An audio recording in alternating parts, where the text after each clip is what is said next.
آج بھی ہم معزز ممبر کی وفات پر اجلاس کی مزید کارروائی کی بغیر ملتوی کرتے ہیں۔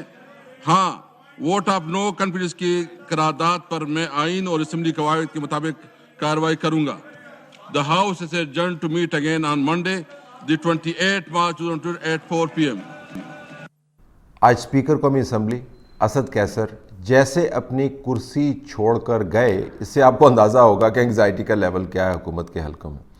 اس کے بعد جو پریس کانفرنسز ہوئی، اس کے اندر جو سب سے زبردست باتیں آئیں وہ بلاول بھٹو صاحب کی طرف سے تھیں، کیونکہ اس کے اندر ساؤنڈ بائٹس بڑی اچھی تھی۔ وہ واضح انداز سے یہ بیانیہ بنا رہے ہیں کہ عمران خان کی حکومت ختم ہو گئی ہے اور یہ وزیر اعظم چند دن کا مہمان ہے اور یہ سابق وزیر اعظم بن جائے گا۔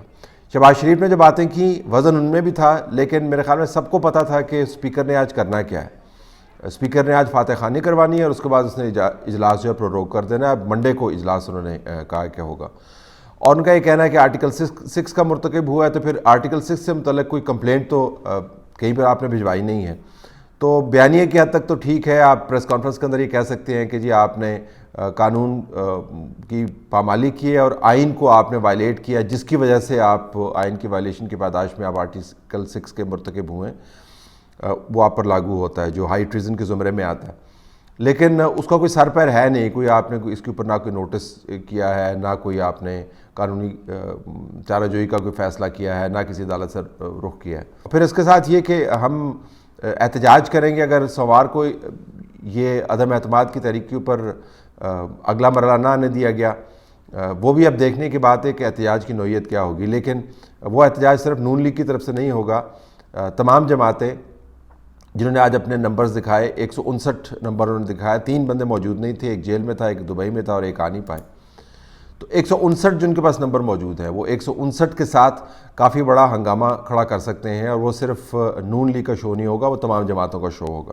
بہرحال عمران خان کی طرف سے جو بیانیہ اب آپ کو نظر آ رہا ہے، اس کے اندر آپ کو دین کے اوپر بڑا فوکس نظر آ رہا ہے، قرآنی آیات کو کوٹ کیا جا رہا ہے، اور میں مؤدبانہ انداز سے لیکن اصرار کرتے ہوئے مسلسل اس پلیٹ فارم سے اور دوسرے پلیٹ فارم سے یہ درخواستیں ہی ہم کرتے رہے ہیں کہ خدا را کائنات کے بہترین الفاظ اور سب سے اعلیٰ اور عرفہ گائیڈ لائنز کو جو گھٹیا سیاست ہے اس کے ساتھ گڈمٹ نہ کریں۔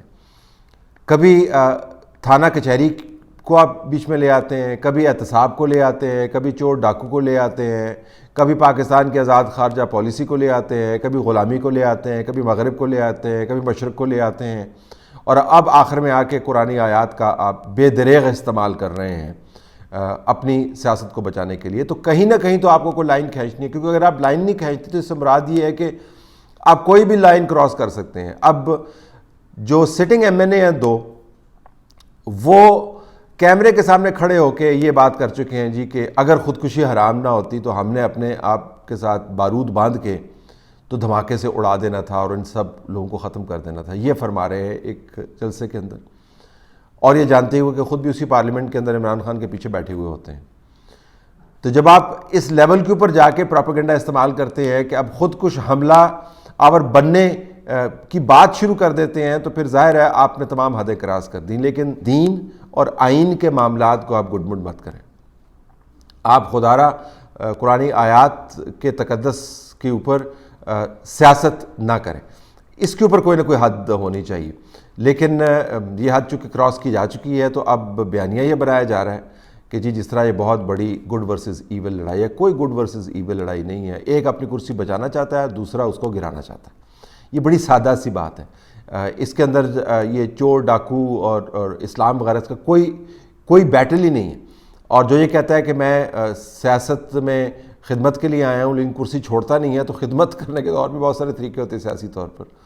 بہت سارے دنیا کے اندر ایسے ریفارمر ہیں جنہوں نے پولیٹیکل ریفارمز کے لیے بہترین کام کیا، ایک دن انہوں نے طاقت کے اندر نہیں گزارا، اور نام لینا شروع کریں تو درجنوں آپ کو نظر آ جاتے ہیں۔ تو آپ نے اگر سیاسی طور پر ریفارم کرنا ہے، لوگوں کی اویئرنس کریٹ کرنی ہے، آپ نے اپنے الفاظ میں نئی قوم بنانی ہے، بڑا شوق ہے قائد اعظم ثانی بننے کا، نئی قوم آپ نے بنانی ہے، تو اس کو اور بھی بہتر طریقے ہو سکتے ہیں۔ اس کے لیے طاقت میں ہونا ضروری نہیں ہے، لیکن طاقت میں ہونا ضروری اس وجہ سے ہے کہ آپ طاقت کی سیاست کے اندر ہے، تو یہ طاقت کی سیاست کا کھیل ہے، اس سے بہرحال دینی معاملات کو اگر علیحدہ رکھیں تو زیادہ بہتر ہے. اب عددی معاملات کے اوپر آپ آئے, 159 ہے, 3 کم ہے 162 سے جو ٹوٹل اسٹرینتھ ہے اپوزیشن کی, جس سے مراد یہ ہے کہ 159 کے بعد آپ کے پاس 14-15 ممبران اور ہونے ہیں اور حکومت کا دھڑن تختہ ہو سکتا ہے. 14-15 ممبران کہاں سے آنے ہیں؟ حکومت نے اپنا تمام تر زور لگایا ہوا ہے فلور کراسرز کے اوپر.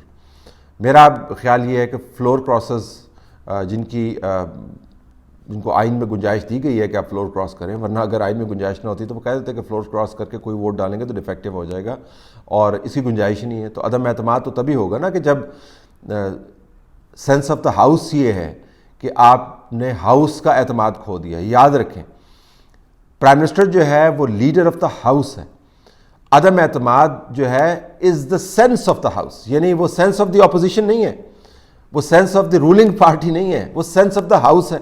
تو سینس آف دا ہاؤس جو ہے وہ اپوزیشن اور حکومت کے تمام ممبران کو انفرادی طور پر ملا کے آپ ڈیولپ کرتے ہیں. تو یہ آئینی معاملہ ہے, بڑا سادہ سا معاملہ ہے کہ آپ نے سینس آف دی اپوزیشن نہیں لینا, وہ تو ان کی سینس تو آپ کو پتہ ہے وہ اپوزیشن کے اندر ہے. سینس آف دا گورنمنٹ نہیں لینا کیونکہ گورنمنٹ کے اندر تو لوگ موجود ہیں. آپ نے سینس آف دا ہاؤس لینا ہے کہ کیا اکٹھے مل کر اپوزیشن اور حکومت کے ممبران یہ سمجھتے ہیں کہ آپ اعتماد کھو چکے ہیں, تو آپ لیڈر آف دا ہاؤس ہیں. سینس آف دا ہاؤس آپ نے لینا ہے اور انفرادی طور پر اس بندے نے ووٹ ڈالنا ہے, وہ ووٹ کاؤنٹ بھی ہونا ہے اور ووٹ ڈیفیکٹیو بھی نہیں ہے. فلور کراسز کے اوپر بہرحال حکومت کی اور عدالت کی اب تمام تر توجہ ہے, اور ان کو بہت بڑا ایک جو ہے نا ایک بیماری کے طور پر پیش کیا جا رہا ہے. تمام کی تمام پارٹی جو ہے اگر یہ بیماری ہے تو اسی بیماری سے بنی. آپ 2018 کے انتخابات تو اٹھا کے دیکھ لیں, آپ نمبر لے لیں. یہ حکومت بنی بیماری کی وجہ سے, ان لوگوں کی وجہ سے جو چھوڑ کے آئے, جو بیماری یہ خود کہتے ہیں. تو جو چھوڑ کے آئے ان سے آپ نے حکومت بنائی ہے پنجاب کے اندر, جو چھوڑ کے آئے ان سے آپ نے حکومت کی ہے 3.5 سال 4.5 سال مرکز کے اندر. اب انہی چھوڑ کے آنے والوں کو آپ بیماری کریں. آئین کے اندر گنجائش موجود ہے, قانون کے اندر گنجائش موجود ہے, یہ کوئی اخلاقی معاملہ نہیں ہے, یہ پاور گیم ہے جو کانسٹیٹیوشنلی مینڈیٹڈ ہے, تو اس کو اسی طریقے سے کھیلنا چاہیے. اب تمام تر توجہ بہرحال فلور کراسز کے اوپر ہے, لیکن جو طے کرنے والی چیزیں ہیں وہ الائز کی طرف سے. میرا ماننا یہ ہے کہ الائز نے اگر حکومت کا ساتھ دینا ہوتا تو وہ اتنا طویل اس معاملے کو نہ کھینچتے. دیکھیں بڑا سادہ سا ان کے لیے تو آپشن اویلیبل ہے, اگر حکومت کے ساتھ ہے تو کہہ دیں حکومت کے ساتھ ہے. اس کے اوپر بات چیت کی گنجائش کیا ہے؟ یعنی جس گاؤں آپ نے جانا نہیں ہے اس کا رستہ کیوں پوچھ رہے ہیں آپ؟ تو نہ صرف اس رستہ پوچھ رہے ہیں بلکہ اس رستے کے اوپر آپ نے سفر بھی آگے کر لیا. تو اپوزیشن نے اپنی طرف سے جو الائز کو جو انسینٹیوز دی ہیں, پولیٹیکل انسینٹیوز, وہ کچھ نہ کچھ تو ان کے اندر وزن ہوگا کہ حکومت کے اتحادی جو ہیں ان کے ساتھ انوالو ہوئے ہوئے. تو اگر حکومت کے اتحادیوں نے حکومت کے حق میں فیصلہ کرنا ہوتا تو ابھی تک یہ فیصلہ آپ کے سامنے آ چکا ہوتا. حکومت نے جو کچھ آفر کرنا تھا انہوں نے کر دیا. اب حکومت کے پاس مزید آفر کرنے کا کچھ نہیں ہے. تو اتحادیوں کو حکومت کے حق میں ووٹ ڈالنے اور حکومت کے ساتھ کھڑا ہونے کا بیان دینے میں کسی قسم کی کوئی قباحت نہیں ہونی چاہیے. لیکن چونکہ ابھی تک اس معاملے کو وہ لنگر آن کر رہے ہیں تو آپ کو پتہ چل جانا چاہیے کہ ان کا اصل ذہن کیا بنا ہوا ہے. تو اگر وہ سوئنگ کریں گے اپوزیشن کے ساتھ تو یہ حکومت ختم ہو جائے گی. جو ووٹ آف کانفیڈنس ہوگا عدم اعتماد کے بعد جو نیا وزیر اعظم ہے, اس کے اندر آپ کو نظر آئے گا کہ سینس آف دا ہاؤس کیا ہے. کتنے لوگ جو ہیں وہ پی ٹی آئی کے اندر سے نکل کر دوسری طرف جانا چاہتے ہیں, وہ ایک علیحدہ ایشو ہوگا. تو فی الحال جو اپوزیشن کی طرف سے جو توقعات تھیں وہ اسپیکر نے پوری کی. اسپیکر کا جو رول ہے اس کے اوپر ریفلیکٹ کم ہی کریں تو بہتر ہے, اور کوئی انہونی بات نہیں ہے. جب صدر سے لے کر تو اٹارنی جنرل تک, جب اداروں کے سربراہان ایف آئی اے جیسے اداروں کے سربراہان سے لے کر سینٹ کے چیئرمین تک, وہ تمام کے تمام خاص قسم کی ہدایات کے تحت چلتے ہیں. تو اسپیکر نے کون سا آسان ہونا کام کر دیا. تو اسپیکر کا کردار تو پہلے بھی سامنے ہے, لیکن انہوں نے کوئی روایت اچھی اپنے بارے میں بنائی نہیں ہے. عہدے آنے جانے ہوتے ہیں, جو تاریخ آپ کے بارے میں فیصلہ کرتی ہے وہ حتمی ہوتا ہے. تو اسد کیسر صاحب نے تاریخ کا وہ حصہ چنا ہے اتحادی بننے کے لیے جو بالکل بھی درست نہیں ہے, سمت کے اعتبار سے, ضابطے کے اعتبار سے, اخلاقیات کے اعتبار سے اور آئین اور قانون کے اعتبار سے. تو اس کے اوپر ظاہر ان کا فیصلہ ہوگا اور ان کو اسیس کیا جائے گا. لیکن فی الحال تو وہ اس کھیل میں ہی نہیں ہے کہ وہ تاریخ کے فیصلے کے بارے میں سوچیں، ان کو تو صرف یہی ہے کہ کس طریقے سے اس حکومت کو بچایا جائے، جس کے امکانات روز بروز کم ہوتے نظر آ رہے ہیں۔